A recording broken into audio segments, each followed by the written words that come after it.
John, you must be struggling to dissect that one at this stage. Yeah, we're devastated to come away with nothing after the game, particularly the nature of the late goal.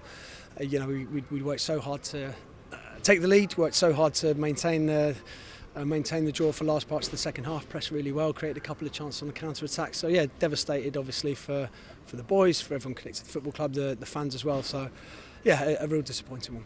Look, when you take the result away from it, there's a lot to take, but I suppose one of the main talking points would be their first goal. Referee appeared to give it a goal kick, liaises with the linesman, gives a penalty out. How did you see it from down here? What's your understanding of it? Look, I'll end up going on a rant if I get too much into it. There's a clear foul on Colby Bishop here. Pollock pulls him down. Pollock was all over him all game. The referee had absolutely no interest in it whatsoever. For some reason I don't know, Colby doesn't get any protection. Goes down the other end. The same as at Stoke. It always seems like that, to be fair, and I don't want to have the mentality where we're always looking to blame other people, but we need more. We need forget the penalty. We need much more from referees. It was a performance that was way below the level required. I think everyone in the stadium was confused about what was happening. You must be racking your brain as to how the decision came about in the end.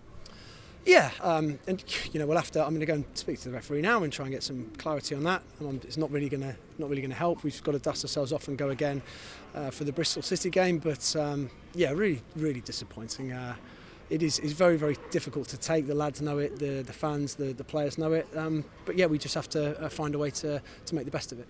And I suppose one of the most frustrating things as well was from then on it just seemed to get so chaotic, the game. Yeah, it was. It was a chaotic game, which in some ways suited us, to be honest. And when we calmed down and we caught them on the break a couple of times, we looked like a really threatening side going the other way, and we probably had the best of the chances towards the back end of the game. Certainly the ball that dribbles across the goal line, which I actually think was a penalty in the back of Paddy Lane as well. But yeah, we just didn't manage to put the ball in the back of the net, and if we don't, then it's a big lesson for us, because we've got to come here, we've got to make sure that we shut up shop, we defend the long ball well and take the point and move on. Like you say, a really tough one to take, but when you do strip it all back, which I know is tough to look at right now, there's so many positives to take, and especially in that first half. Yeah, absolutely. I thought in both halves, to be honest. I thought in the first half we took the lead deservedly, had a couple of chances down the far end. We didn't quite put the ball in the back of net, but when we did, it was with real quality.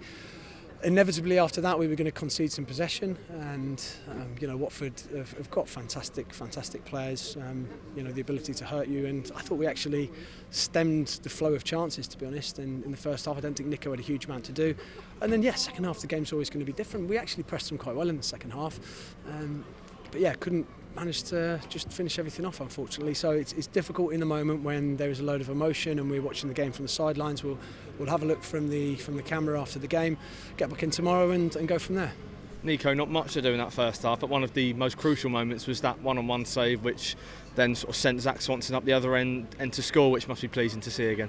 Yeah, it was poor defending actually to I think allow Jefferson in there, but Nico pulled off a really good save. I think he made a really good save in the second half as well when he was called upon. He wasn't called upon a huge amount, so yeah, really pleased with Nico's performance. And just finally, I mean, the goal at the end, I mean, it's like I said, hard to dissect at the moment, but how did you see that from your point of view? Could that have been avoided at all?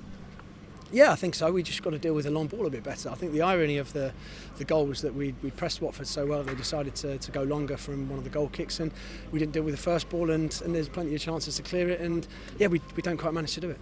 And like you say, important to dust ourselves down, and the boys can take a lot of pride from parts of that performance and take into Bristol City on Sunday.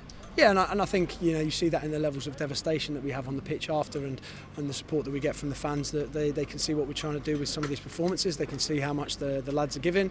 They can see how unlucky we're getting in certain moments, and I do feel very proud of that performance.